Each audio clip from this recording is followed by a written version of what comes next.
This is Kash Patel. He appeared on Fox News with Brett Baer. Listen to this. You were on with Maria a few weeks ago, and you said this. What we can do now is continue to put out the documents and the information that these people withheld from the American public. You're about to see a wave of transparency. What do you mean? Just give us about a week or two. All right, we're almost at 2 weeks.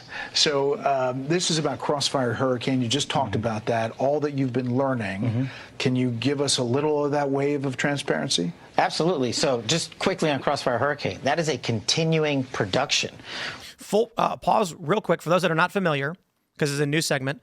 Crossfire Hurricane was the investigation into Donald Trump for the Russia collusion narrative. It was a hoax. It hamstrung the Trump administration, and I would argue it was a seditious conspiracy based on the available evidence we have now. You're forgetting one small part there. There's just so much here. How are you supposed to list all of this? They broke the law multiple times to carry out this investigation. It wasn't even carried out according to the Patriot Act. How crazy do you have to be to create a kind of investigation that violates the bloody Patriot Act of all things? So now here's what Kash has to say about it. We have found material, and I'm the Crossfire Hurricane guy, that I didn't even know existed in FBI holdings. So there's been held someplace else, or? That's been stashed away in locations that people thought we wouldn't find it because we wouldn't know to look for it there. And as promised with my congressional partners, I'm working with Congress on constitutional oversight because that's what the American people deserve. And those documentations have been flowing to Congress nonstop on a rolling basis since that interview. So we've gotten some information so far. That is, in the previous segment, we were discussing that one of the operatives who had colluded on the Russia hoax, according to an FBI analysis, lied to Congress. And this is Chuck Grassley saying, actually, let me actually grab. Actually, I don't know if I have it pulled up anymore. A week from today, not that one. This one actually said. Newly declassified FBI documents proves Fusion GPS contractor Nellie Orr lied to Congress about contributions to Crossfire Hurricane. In 2019, they did not prosecute this person. I believe it's fair to say that the dam has broken. I'm hoping that this continues and that Kash is correct. Many people have been asking, why aren't Dan Bongino and Kash Patel going after the public corruption? Who cares about cocaine in the White House? Who cares about the guy in J6 or whatever? We want the Epstein documents. We want action against the corrupt Democrats who are trying to obstruct a duly elected president from doing his job. We're getting all of it. So right now, it's light. Steve Bannon, I believe it was Bannon who said midsummer, we'll see some arrests. Well, this is massive because this is now in the public sphere, and Kash Patel has released documents that they've been declassified, and the GOP has released them to the public. It now appears the ball has begun rolling. I hope it continues, and I hope that snowball gets very big coming down that hill. Well, I mean, there's a lot of people that actually should be arrested if you go back and think about how many people had been involved in this, how many people had been involved in, other accused crimes. There's the pipe bomb on January 6th that they have to investigate. There's a lot of things, and we've talked about this a bit, and I really do think that they're trying to make sure that when they do make arrests, they've got as much evidence and as everything, all their ducks in a row, essentially. So that way, if they arrest people or when they make arrests, they can actually prosecute and actually produce results. I think this actually goes back to what Tim was saying a little bit earlier about the goal to move this forward so the American people get justice. But that it doesn't create a kind of chaos by just kind of going in guns ablazing with just any piece of evidence so that you end up in some kind of an Al Capone trial scene where he's basically just about to get off because you don't have all of the ducks lined up in a row. And if I see these people arrested, I don't want some federal judge to walk in and file some little national something from some no-name district in Connecticut.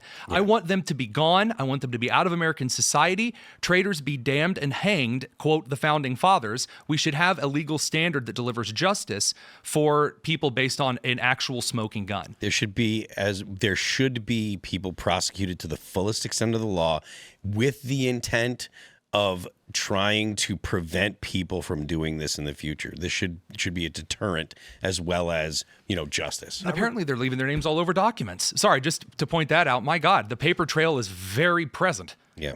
I refer to these to Kash and Dan Bongino as the secret police, the head of our secret police, kind of tongue in cheek. Like we don't really have a secret police like Not the very SS. secretive. Not these guys, because he's given the documents to Congress. Like Secret police are supposed to have cooler outfits, also, by the way. And like, sure, the FBI is going to do undercover work that you don't know they're doing. That's why you don't see a lot of what they're doing. You're like, where's Kash and Dan? Well, they're doing secret stuff. And that van outside, but anyway. Their willingness to send files to Congress to let the people decide what to do with it just completely turns that tongue-in-cheek bullshit on its head. These guys are legit.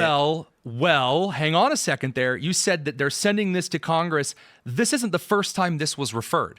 According to these documents from Grassley's office, there were prior referrals that were sent out of his office. Sean Davis over from The Federalist brought this up this evening. That there were referrals made. We have no idea where those referrals went. They could have gone to Barr. He could have thrown them out. They could have been sent to members of Congress. I want to know if they were sent to members of Congress. Are they sitting on committees right now? People need to understand something. Be it Dan Bongino, Kash Patel, be it Bill Barr, the likelihood that they've come across something simply because it exists in the FBI is slim. So, for instance, we've got, I think, 40 people who work at Timcast in some capacity, and I'll walk in and there's a car I've never seen before. And I have no idea. Nobody has. I'll walk in the kitchen and there'll be like food on the counter. I have no idea where it came from, and no one tells me. And you know what? I don't think twice. I don't care. Right. The point I'm making is the head of the FBI is not aware and apprised to every single investigation analysis that's being carried out. This means it's possible that when the referral was made, it was intercepted by deep state bureaucrats so that Bill Barr never got it. And I'm not trying to absolve Bill Barr of any responsibility. Considering the gravity of these analyses and this investigation, nothing else mattered more. I believe it's more likely he did know this was going on and just said, we're not going to do this. For the 800th time, you are making a brilliant case for why these career bureaucrats who were not elected, who are nameless, who are never accountable. We held an internal investigation, Chris Wray said. We did nothing wrong, Chris Wray said. Well, I mean, you're right about the bureaucrats, but I mean, it could just as likely be, someone that is, some kind of intern or something. That's what was most likely to have happened when it comes to the Dobbs decision, right? The Supreme Court case that leaked about abortion. It was most likely that it was a clerk. There are so many politically motivated people in the bureaucracy, people that truly believe that Donald Trump is going to ruin the world, when honestly what they're probably trying to do is protect their own jobs or protect their future jobs. But the idea that it had to be some kind of, well-connected bureaucrat, I think that it could have been almost any kind of, operative in the government. What would it look like, the referral itself? How would that happen, point by point? Who makes it? And then where does it go? And then... So according to Grassley's documents here, and Tim, if you could scroll down just a smidgen there, I want to make sure I get this right here. So Nellie Orr does all of this stuff. All right, so let's pick a low-level crime here. She apparently tells Congress that she didn't use a ham radio incorrectly. The FCC is super serious about ham radio stuff. She apparently lied about this. If the FBI suspects, hey, you were lying about this, we have evidence, enough evidence, of which with Fusion GPS, there was all of the evidence that this was false and garbage, and there was actual collusion between bureaucratic offices and congressmen going on against the present administration, then you would make a referral. This referral would be made to the head of the FBI, but it can also be made to the House Oversight Committee. It can be made to the another part of the deputy assistant attorney general, perhaps. There are a couple of different places the referrals can go. I think right now what Kash Patel is alluding to in an interview with Brett Baer, they found the referral in a place there shouldn't have been referrals. Oh. So now they're saying, okay, how many referral... Any of you guys who have kids... Flushing it down a toilet. Yeah, you ever find a kid who hides something? Your first thought isn't, wow, I'm so glad I have this back. It's, what else has my kid been taking and hiding around the house? Why wouldn't they just destroy the referral, though, instead of put it somewhere? Because destroying things often leaves a bigger trail than just hiding it somewhere. It's also very... And criminal liability. Yeah. Correct. Yeah, great point. Anybody who has a ferret knows that if you catch the ferret stealing something, you're going to find its stash. And there's a bunch of other stuff stashed there. There you go. You got a kid example and a ferret example here. Did you know that ferret is Latin for little thief? No way, really? Did you know pundit is Sanskrit for teacher? There you go. Yeah, pundit. Sorry, that's all I got. That's the only other response I had for that.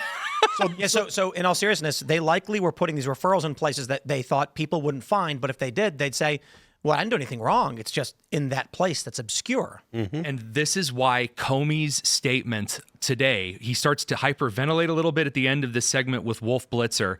They're talking about the GOP administration, again, Kash Patel, Pam Bondi, opening up some of these investigations, the January 6th pipe bomb, the cocaine, on and on. And he makes a very weird statement about whether or not the FBI ever closes investigation, specifically about January 6th. It's objectively wrong. Thanks for checking out this clip from Timcast IRL. Make sure to watch the show live Monday through Friday at 8 p.m. Subscribe to this channel, and we will see you all there.